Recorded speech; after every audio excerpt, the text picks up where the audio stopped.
What's up, guys? CommandoSanta here, and welcome back to another episode of Buffalo Valley.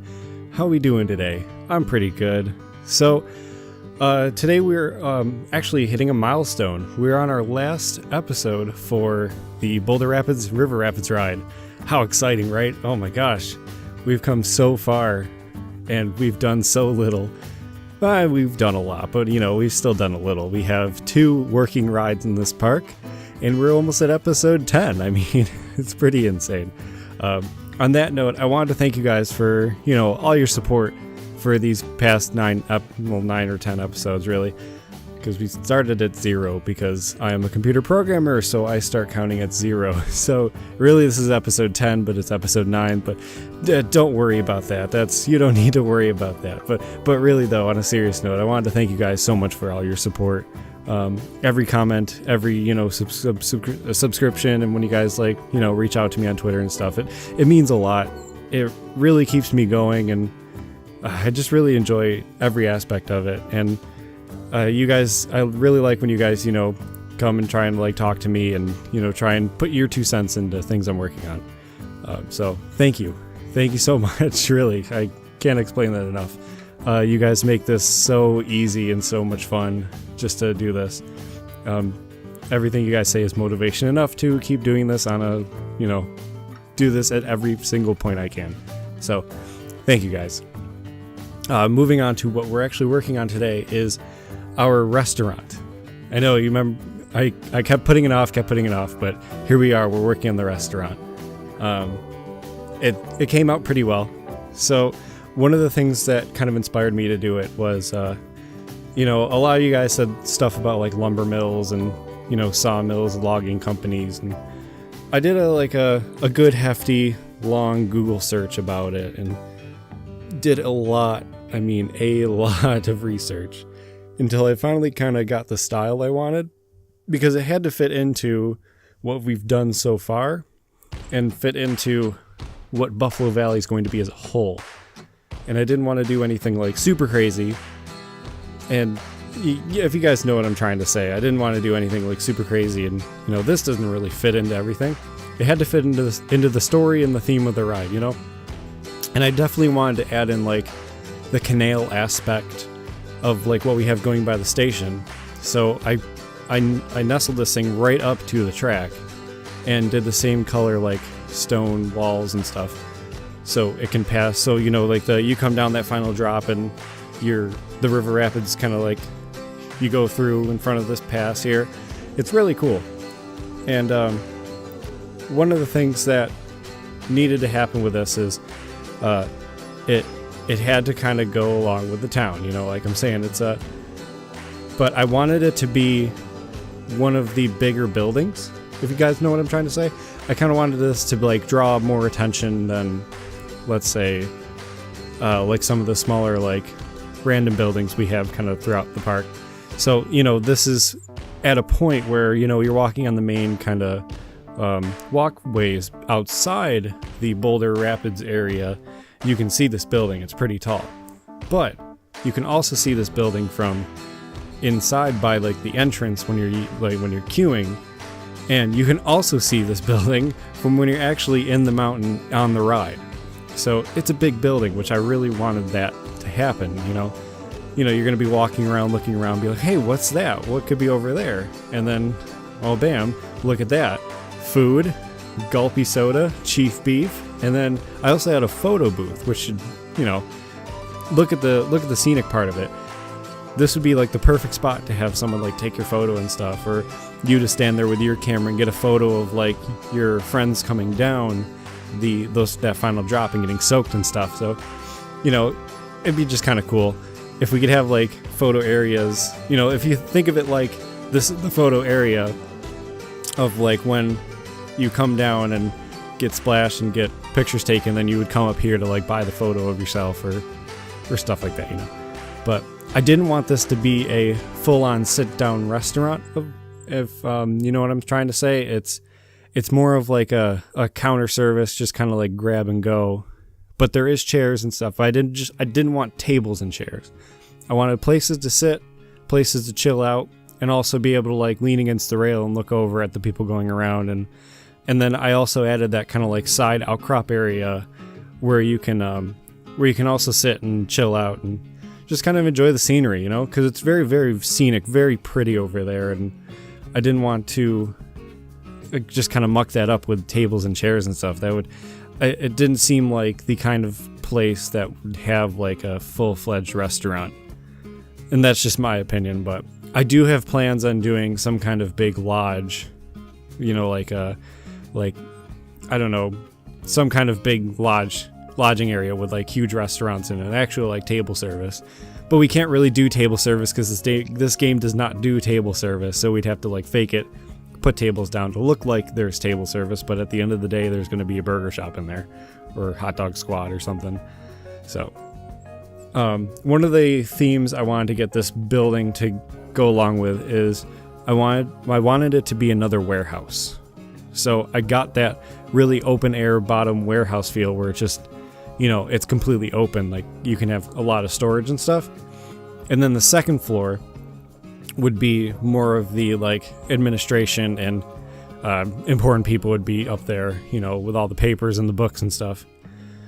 So my thought process for this was, you know, the ships would go up into the mountains, gather like the stone or the wood or whatever, and they would come all the way down to here and unload their stuff maybe into this warehouse or go further into where we have the station and stuff. So a little bit later I had this crane. It's, you know, one of like the default prop cranes and stuff. And so it really looks like a ship can come up, a smaller ship or a boat can come up and it would like pick up with the ropes, pick up whatever the cargo could be and like bring it into the place. So that's kind of what I wanted to do with this. What else? So yeah, I wanted to go more simplistic with this.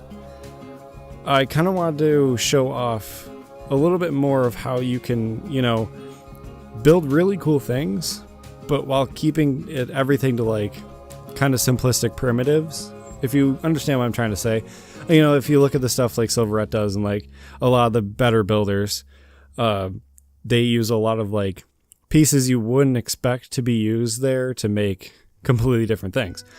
And, you know, back in the day, these warehouses, they're not going to be like super crazy, super fancy and a lot of like crazy architecture and stuff.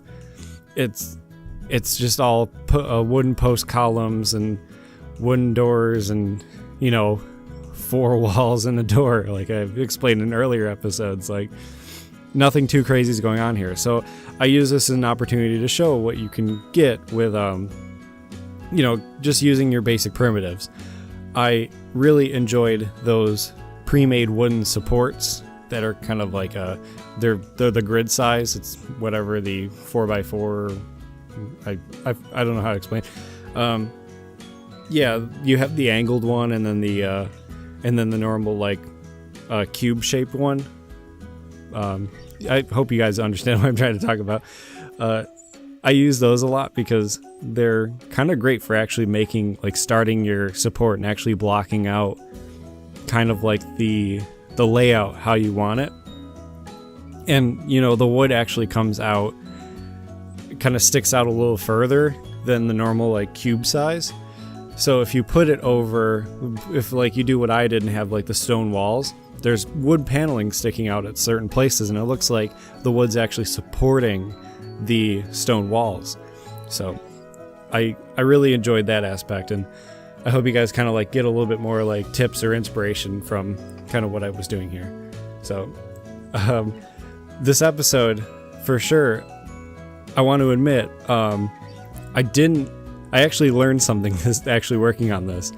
So, you know, I have hundreds of hours logged into this game, and one of the things that I wasn't sure about and actually struggled with at the beginning of this episode is placing a path in this in this building. And I had no clue until I actually figured it out that you can take your path and actually start building a path on the building grid. Usually I thought you had to, you know, put the paths and select the path grid. And it took me a few times to figure out. So if you like put kind of like the base down of your building and click select grid when you're doing a path, you can actually select like a wall or a floor and you start building on the grid. But it's a little kind of finicky, because sometimes when I was doing it, I would select the grid and it was selecting like the plane above like the wall. So I found if I like selected at the bottom, it would select, you know, the plane I actually wanted to be on. So that's how I was able to get the path to fill in the entirety of the building here. So I was pretty proud of that. And it turned out really good. So, you know, I'm still learning. So that's kind of neat. And, you know, this game still throws surprises out at you. Yeah, so a few other things that I worked on in this was, you know, just a few bits of detailing. And then off camera, I did do a few things, as per usual. Off camera, I finalized and detailed the rest of like the ride. I just kind of went through, rode the ride a few times, and then detailed things that need to be detailed. One of the things that actually is the least detailed, which you'll probably see in the POV, is the cave when you first get to the top of the ride. I can't really think about what else to detail in there, but I'm sure I'll figure something out maybe later in time. But I think I'm just going to do the video about it and just not worry about it right now, or ever really, because I mean, you're in the cave, but I mean, it's a cave. There's nothing really going to be going on crazy in the cave, but we'll see. And that does lead me to what I do want to talk about. Is next episode is going to be a POV ride overview video spectacular, some kind of thing, but I'm not going to link it to the Buffalo Valley like succession, so that video is not going to be episode 10, if you know what I'm trying to say. It's going to be its own separate thing that I'm probably going to put in its own separate playlist and own separate part of like my channel, just so I can keep it as like, you know, a portfolio of things that I've done so far in Buffalo Valley, you know. So you can come to my channel and be like, hey, this is a finished ride, this is the finished ride, this is the finished ride, and if you're interested, here's the playlist of me building it. I think I kind of want to set up things like that, and so I can send like the finished builds to, you know, like Reddit and the Planet Coaster forums, and I'll send it to like Bo, just the community manager, so you know it can get featured or something, post on Twitter so people can watch it, you know, stuff like that. And then, yeah, so after that, I'll get to work on the next part of our park. It's going to be really weird moving on and not doing a river rapids ride. I don't think I'm going to do a water ride from now on. I'm pretty over the water ride, so don't expect a log flume anytime soon. What I did want to ask you guys is if you guys have any suggestions for what I could possibly work on next. I'm not sure what I want to do next, really. I'm definitely going to place a few flat rides and kind of fill in the spaces we have in front of this ride and behind the other ride, and perhaps detail a little bit more behind the Twirly Enterprise ride. I forget what they call it in this game. And other than that, I'm not sure exactly what I want to do.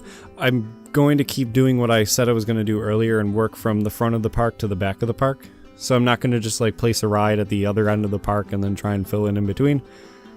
I don't like doing that because I found it's really hard to fill in the gaps. When you work on a park front to back, you kind of get this flow going and everything. All the rides and all the shops kind of flow together a little bit more. So that's what I'm probably going to end up doing, is add another ride in between. I'm thinking about adding a lake in between the behind the Enterprise ride, just to kind of get some waterway or something. It's either that or I'm actually thinking about doing a riverway in between our two big mountains we have, or maybe have like a river follow one of the mountains, because I want to have a river that at the end of the day the train will follow, and I think that would look pretty cool. Other than that, I don't know what else to do, so I'm deferring my thought process to you guys to see what other rides I want to add. I definitely want to do a wooden roller coaster really soon, because I'm having the big itch of wanting to do wooden roller coasters and add a roller coaster, so that'll happen soon, don't you worry. So yeah, I don't know. I guess we'll see when we get there. So I want to thank you guys for watching my video today, and definitely leave a like and a comment if you are really interested. And if you really enjoyed what I've done here today, please subscribe and let me know what you think down in the comment section. So see you guys next time.